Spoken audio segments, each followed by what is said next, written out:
Pak, mungkin terdengar nggak ya Pak suaranya? Mungkin ada beberapa pertanyaan Pak. Ini terkait, aku kan habis baca dari postingan dari BKN dan ada beberapa pertanyaan juga dari netizen nih Pak. Pak, kalau misalnya terkait dengan syarat, kan itu dikasih tahu kalau kita harus pakai double mask. Apakah kalau misalnya kita sudah memakai masker KN95 atau KF94 itu harus tetap menggunakan double masker lagi atau seperti apa? Nah Pak, ini banyak juga yang mengeluhkan Pak, kenapa ini kan beritahukan kalau harus syaratnya itu swab PCR dan antigen. Nah ini banyak yang mengatakan Pak, ini kan mengeluarkan biaya, apakah dari pemerintah tidak menyediakan di lokasi, kalau misalnya antigen kan Pak hasilnya nggak lama gitu, ada pertanyaan itu juga Pak. Sama untuk jadwal ujian misalnya kan diumumkan di akun masing-masing peserta nih Pak. Itu apakah diumumkan misalnya jadwalnya yang peserta A misalnya ujiannya di 2 September, apakah diumumkan pada saat 1 Septembernya atau berapa hari sih Pak, ada ketentuannya seperti itu. So, beberapa pertanyaan lagi tadi Pak, apakah bisa misalnya saat mendaftar seseorang menyampaikan lokasinya di sini karena dia nggak menemukan lokasi di tempatnya gitu Pak, apakah dia bisa ganti lokasi atau seperti apa? Sama satu lagi Pak, terakhir, yang tadi positif kan menyampaikan ke instansi kalau misalnya yang bersangkutan positif COVID, itu disampaikannya melalui helpdesk-nya atau melalui ada akun dari resminya dari BKN atau seperti apa gitu ya Pak? Terima kasih Pak Satya. Assalamualaikum warahmatullahi wabarakatuh. Peserta calon ASN, CPNS, dan P3K kini sedang dihebohkan dengan syarat wajib swab test atau rapid test antigen agar dapat mengikuti seleksi ujian CASN tahun 2021. Sebagian besar calon peserta menanyakan terkait hal tersebut. Di antaranya, apakah pemerintah akan menyiapkan swab antigen di lokasi ujian nantinya? Ada juga yang menanyakan terkait jadwal pengumuman seleksi. Sebagian calon ASN masih mempertanyakan hal tersebut, apakah diumumkan pada H-1 atau H-7 sebelum ujian. Masalah penggunaan masker, ada juga yang menanyakan apakah bisa menggunakan masker KN94 atau KN95. Ada juga yang menanyakan jika dinyatakan positif COVID-19 pada H-1 sebelum ujian, kemana peserta harus melaporkan diri agar bisa mengikuti tes tersebut. Sebelum kita simak jawabannya, ada baiknya teman-teman membantu saya untuk mengembangkan channel ini dengan cara subscribe, like, dan aktifkan notifikasinya, agar tidak ketinggalan info terbaru seputar seleksi calon ASN.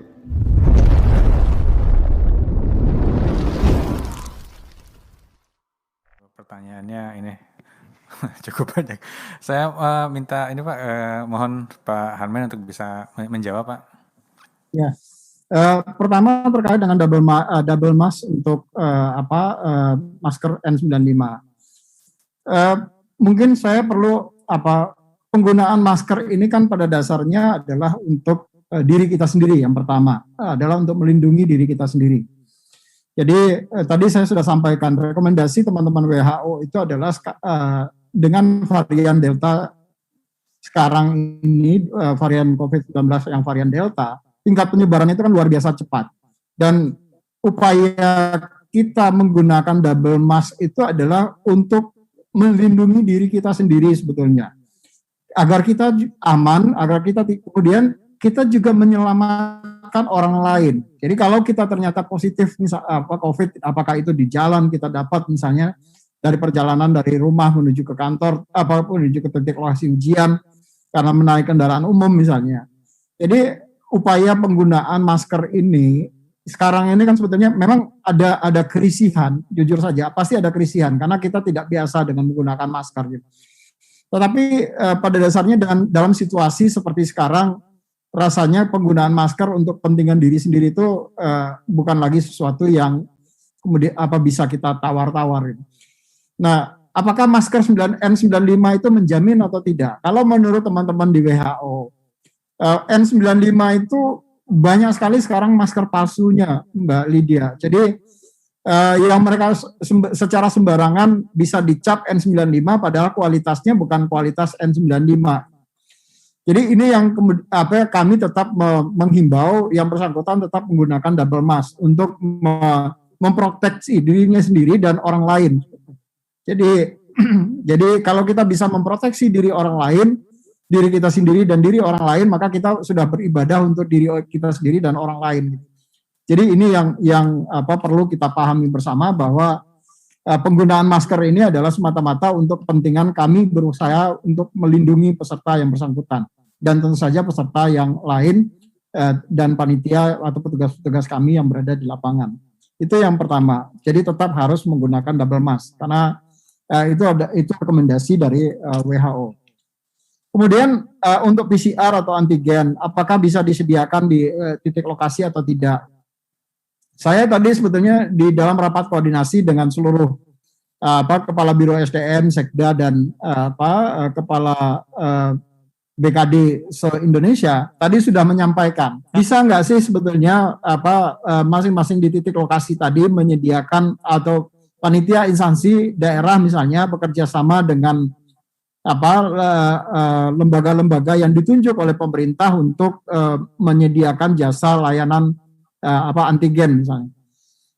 Sebetulnya kalau kami sendiri dari Panselnas sangat mendorong itu bisa dilakukan, sehingga kalau peserta tadi misalnya dia tidak bisa tidak mendapatkan titik lokasi, tidak mendapatkan hasil PCR atau hasil antigen di sebelumnya, maka dia bisa dilakukan antigen di tempat itu. Hanya saja tentu ini gamblingnya akan besar. Kenapa saya bilang akan gamblingnya besar? Kalau yang bersangkutan kemudian positif pada saat dia mengikut antigen, terus kemudian ternyata hasilnya indikasinya positif misalnya, maka tentu yang bersangkutan harus kembali. Nah, tentu instansinya harus mengusulkan kepada kami untuk dilakukan penjadwalan ulang pada peserta yang bersangkutan. Kemudian yang bersangkutan tidak diizinkan ujian pada saat itu kalau yang bersangkutan positif. Tapi kalau kemudian ternyata yang bersangkutan juga sangat jauh, misalnya saya datang dari tempat yang jauh Pak, kalau saya kembali lagi ini nggak worth it bagi saya misalnya. Nah, kami di setiap titik lokasi itu menyediakan ruangan yang memang disediakan bagi teman-teman yang positif COVID. Jadi nanti akan tetap ada ruangan, tetapi tentu saja ruangan ini menjadi sangat tidak nyaman bagi mereka, karena ruangan itu betul-betul ruang terbuka, tidak boleh ada AC, dan sirkulasi udaranya harus betul-betul jalan. Jadi mereka tinggal memilih apakah mereka akan ujian dengan kondisi yang tidak nyaman seperti itu di ruangan yang tidak nyaman, karena memang persyaratan untuk orang yang terpositif COVID, ruangannya itu harus terbuka dan sirkulasi udaranya harus benar-benar bebas. Jadi tidak boleh ada pakai AC, kemudian tidak boleh ada ruangan yang tertutup untuk itu. Karena kalau ruangan tertutup, maka virusnya akan bersirkulasi di dalam ruangan yang tertutup tadi. Nah, ini yang pilihannya ada di mereka. Kalau mereka kemudian memaksa harus, ya kami akan tempatkan di titik lokasi di lokasi yang memang diperuntukkan bagi mereka yang positif COVID-19. Itu yang pertama.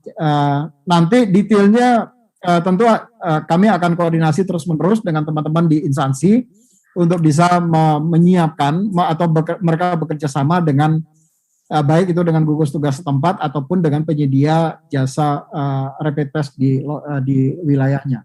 Jadwal ujian itu wajib untuk diumumkan secara melalui sosial media dan di masing-masing instansi, Mbak. Jadi setiap panitia instansi itu wajib mengumumkan kepada seluruh masyarakat mereka akan ujian di mana. Nah, terkait dengan pindah lokasi ini pada dasarnya memang difasilitasi pindah lokasi. Tetapi tadi seperti disampaikan oleh Pak Kapus bahwa kalau perpindahan lokasinya dilakukan sudah setelah ditandatangani penjadwalan, ini tentu akan mengacaukan penjadwalannya.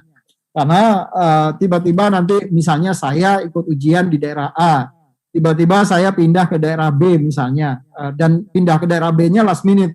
Nah, datanya tentu akan menjadi bermasalah nanti pada saat yang bersangkutan pada saat last minute dipindahkan ke wilayah B. Jadi kalau memang dari awal akan ada rencana pindah lokasi, maka pindah lokasi itu sudah diajukan jauh-jauh sebelumnya, sehingga melalui instansi. Jadi instansi nanti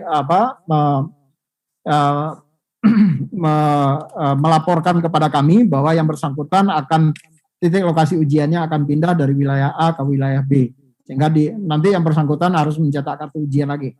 Tapi kalau itu dilakukan mepet-mepet, waktunya tentu akan kesulitan untuk mengorganisasikan data pelamar tadi. Itu yang keempat. Dan yang kelima adalah terkait dengan orang yang positif COVID, gimana cara melapornya? Melapornya bisa melalui helpdesk dan juga call center yang disediakan.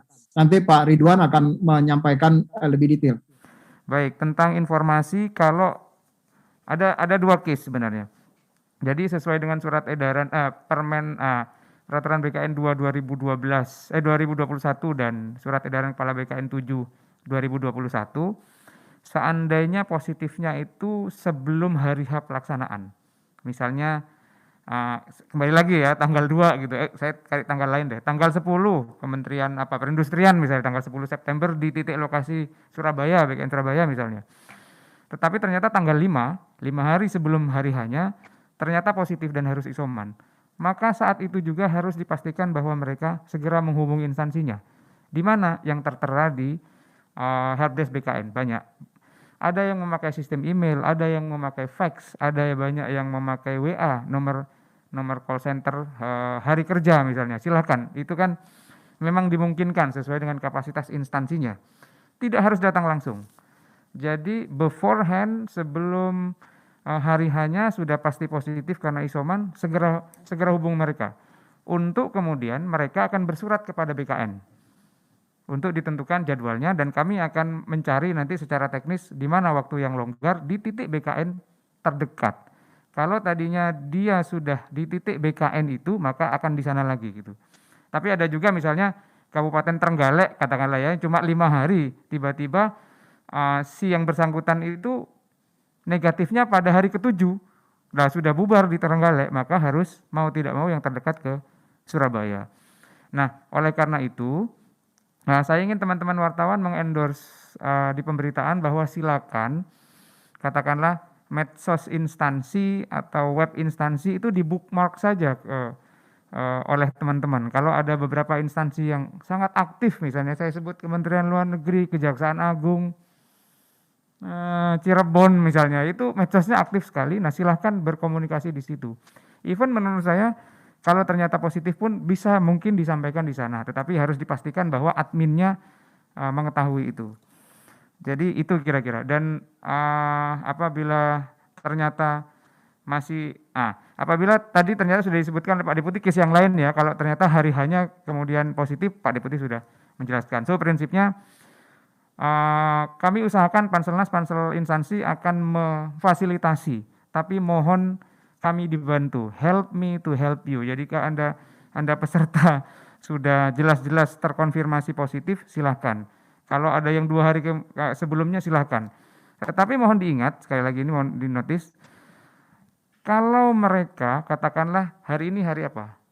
Hari Rabu ya, hari Rabu, dia tesnya Kamis misalnya. Kemudian hari Rabu swab ternyata positif, baru Jumat atau Sabtu melapor ke instansinya, itu tidak bisa. Maka kami anggap yang bersangkutan tidak hadir ya Pak Deputi ya, karena lapornya itu pasca gitu, H+1 tidak bisa. Maksimal pada H dia melapor dengan cara-cara atau mekanisme yang ada di helpdesk SAN. Mungkin itu Pak Karo, terima kasih.